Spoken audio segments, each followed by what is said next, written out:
আসসালামু আলাইকুম।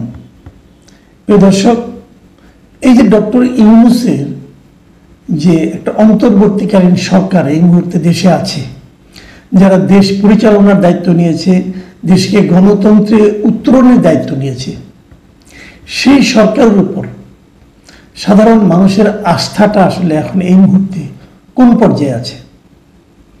আবার যদি অন্যভাবে বলি, দেশের রাজনৈতিক দলগুলো এই সরকার সম্পর্কে কি ভাবেন, কি চিন্তা করেন?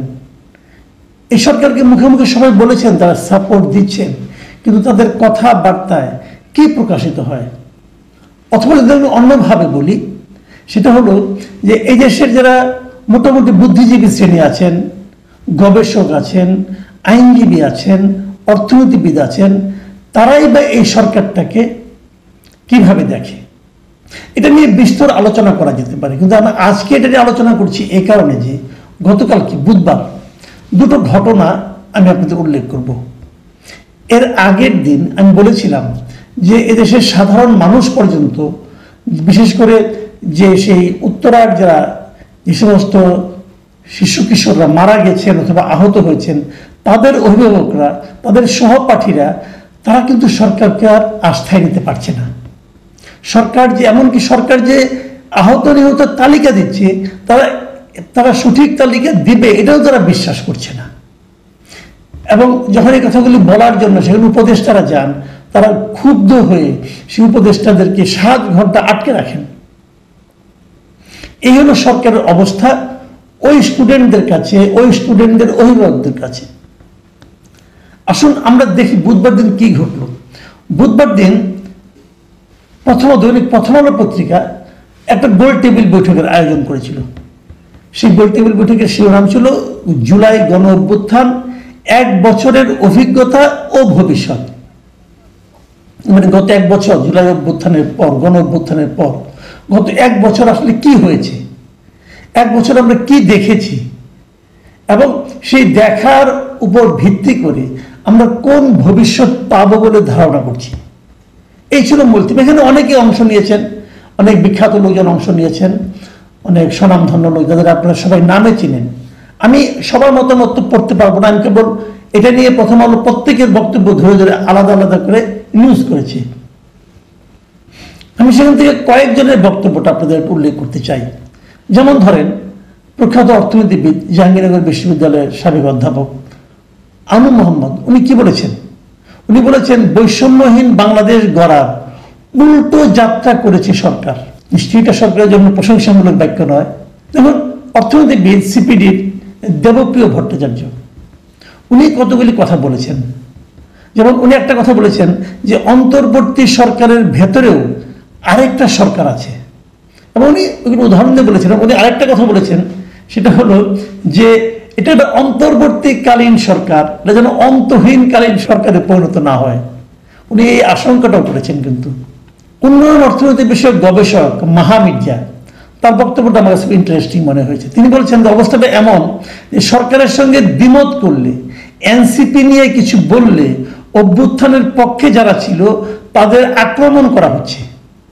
এবং উনি আরেকটা কথা বলেছেন, আওয়ামী লীগ সময়ে মুক্তিযুদ্ধকে উদযাপন করতে করতে সেটাকে ইন্ডাস্ট্রি বানানো হয়েছিল।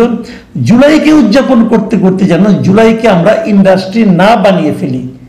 মানে উনি জুলাইকে উদযাপনে যে সমস্ত প্রকল্প হাতে নেওয়া হয়েছে, এটা দেখে উনি একটা আশঙ্কা করেছেন মাত্র। ইন্ডাস্ট্রি জুলাইকে বানিয়ে ফেলা হয়েছে এটা বলছি না, কিন্তু আশঙ্কাটা কিন্তু একেবারে আপনি উড়িয়ে দিতে পারবেন না। আইনজীবী, সুপ্রিম কোর্টের সিনিয়র আইনজীবী সারা হোসেন, তিনি কি বলেছেন? তিনি বলেছেন যে বিচার বিভাগের মধ্যেও এখন কিন্তু এক ধরনের ভয় বিরাজ করছে।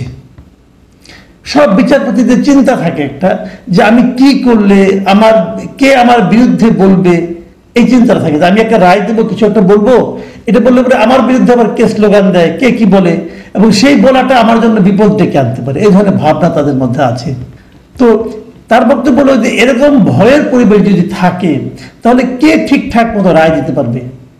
তার মানে বিচার বিভাগ থেকে ভয়ের যে বিষয়টা, সেটা এই সরকার গত 1 বছরেও দূর করতে পারেনি। অথচ এটা তো আমাদের প্রত্যাশা ছিল। এবং এখন যে আইনমন্ত্রী আছে, আইন উপদেষ্টা আছেন, উনি তো এটা নিয়ে অনেক সোচ্চার ছিলেন নিজেই।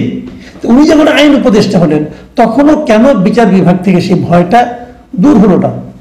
উনি নিম্ন আদালতে জামিন দেওয়া নিয়ে অনেক কথাবার্তা বলেছেন এবং উনি একটা প্রশ্ন করেছেন যে হাইকোর্টের যে সমস্ত বিচারককে সরিয়ে দেওয়া হয়েছে, এটা কেন দেওয়া হয়েছে?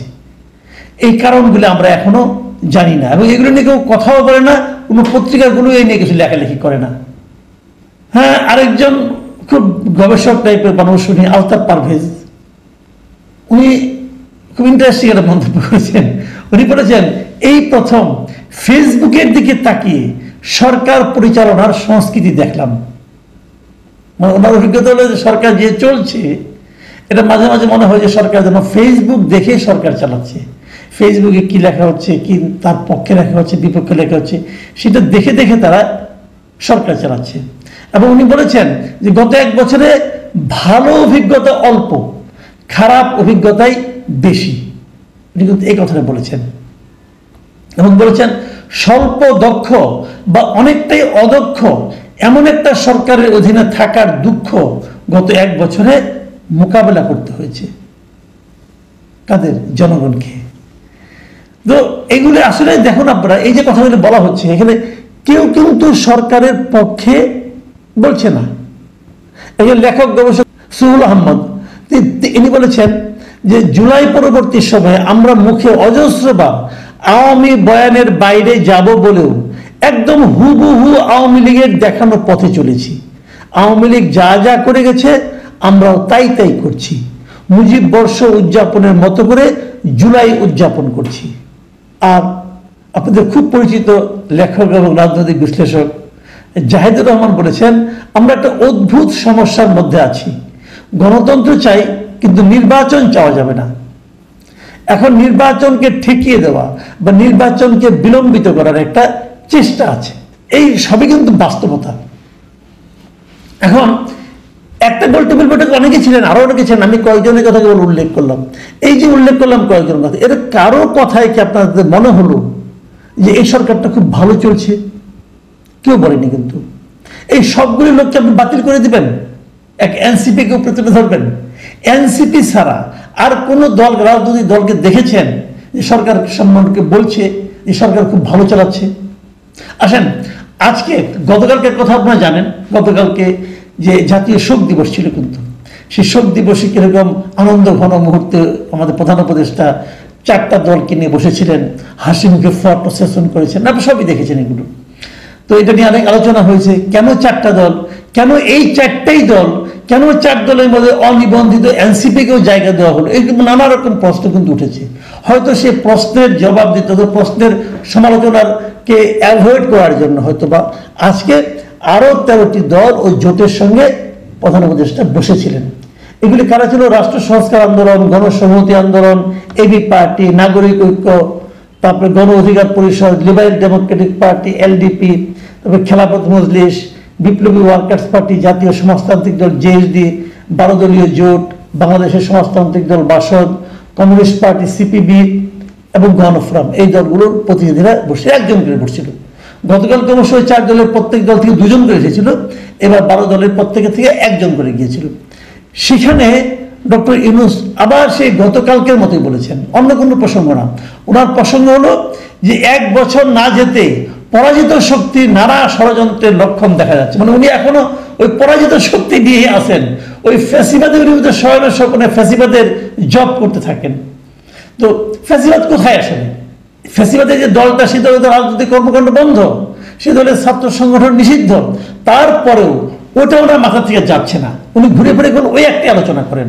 আমরা এটা আগেও দেখেছি, আওয়ামী লীগ আমলে দেখেছি, কিছু হলেই মুক্তিযুদ্ধ বিরোধী শক্তি আবার মাথা চাড়া দিয়ে উঠছে, অমুক করছে তমুক করছে, এই একটা বয়ান ছিল।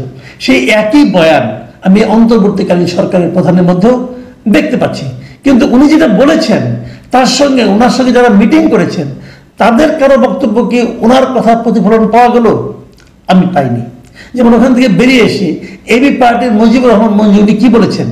উনি বলেছেন যে মাইলস্টোনের ঘটনা এবং এসব 2 উপদেষ্টা যে বিক্ষোভের মুখে পড়া এবং সচিবালয়ে যে বিশৃঙ্খলা, এসব দেখে মনে হয়, উনি বলেছেন যে উপদেষ্টাদের প্রতি জনগণের অনাস্থা তৈরি হচ্ছে। এটা হলো মুজিবুর রহমান মঞ্জুর বক্তব্য। রুহিন হোসেন প্রিন্স, উনি সিপিবির সাধারণ সম্পাদক, এবং উনি খুব ইন্টারেস্টিং কথা বলেছেন। ওখান থেকে বের হয়ে এসে ওনার সঙ্গে তার ওই বাম জোটগুলির আরো অন্যান্যরা ছিলেন। উনি একটা কথা বলে, এটা হলো সবচেয়ে আমার কাছে মনে হয়েছে গুরুত্বপূর্ণ কথা। উনি বলেছেন শুধু সংকট হলেই প্রধান উপদেষ্টা ডাকেন, এবং তার বক্তব্য হলো যে দেশ যখন সংকটে পড়ে এবং উনি যখন নিজে সংকটে পড়েন, কেবল তখনই উনি রাজনৈতিক দলগুলো ডাকেন এবং কাউকে না কাউকে দেখান যে আমরা সবাই একমত অবস্থায় আছি। তারপর উনি যেটা বলেছেন যে এরপর থেকে সরকার যদি রাজনৈতিক দলগুলোর পরামর্শ গ্রহণ না করেন, তাহলে তারা প্রধান উপদেষ্টার এরকম আহ্বানে আর সাড়া দেবেন না। মোটামুটি বোঝা গেল কি অবস্থা। তো প্রধান উপদেষ্টা আসলে কোথায় আছেন? প্রধান উপদেষ্টা কি টের পান যে ওনার সরকার কোথায় আছে? আসলে ওনার সরকার জনগণের কাছে, রাজনৈতিক দলের কাছে এবং বিশিষ্ট মানুষদের কাছে ওনার সরকারের যে কোনো গ্রহণযোগ্যতা নাই, এটা কিন্তু টের পান। যদি টের পান, তাহলে কেন এখনো গদি আঁকড়ে পড়ে আছেন? ওনার তো বয়স হয়েছে। এই বয়সে যদি লোকজন ওনাকে নিয়ে হাসাহাসি করে, ওনাকে অপমান করার চেষ্টা করে, অপমানসূচক মন্তব্য করে ওনার সম্পর্কে, ওনার অযোগ্যতাগুলিকে মানুষের সামনে তুলে ধরে, তাহলে ওনার এতদিনের অর্জন কোথায় থাকে? আমার মনে হয় এই বিষয়গুলো সরকারকে সচেতনভাবে খেয়াল করতে হবে। একটা কথা বলি, ওই যে দেবপ্রিয় ভট্টাচার্য একটা কথা বলেছেন না, সরকারের ভেতর আরেকটা সরকার উনি দেখতে পাচ্ছেন। এই ব্যাপারেও কিন্তু মানুষও টের পাচ্ছে আসলে কারা চালাচ্ছে সরকার। ডক্টর ইউনূসের বয়স হয়েছে, অনেকে মনে করছেন সরকারের মধ্যে ওনার উপদেষ্টা পরিষদের মধ্যে একটা ছোট গ্রুপ হয়েছে যারা নাকি সবচেয়ে পাওয়ারফুল, তারাই চালাচ্ছে। যারা নির্বাচনও করেন, এর আগে কোনো নির্বাচন করে জামানত হারিয়েছেন, 200-300 ভোট পেয়েছেন, তারাই নাকি এখন সবচেয়ে পাওয়ারফুল। শোনা যায় এগুলো। প্রিয় দর্শক, এই পাওয়ার কতদিন থাকবে? এই পাওয়ার যখন শেষ হবে, তখন এই লোকগুলোর অবস্থা কি হবে সেটা দেখার অপেক্ষায় নয় আমরা থাকি। সবাই ভালো থাকবেন। এখন এই পর্যন্তই। আল্লাহ হাফেজ।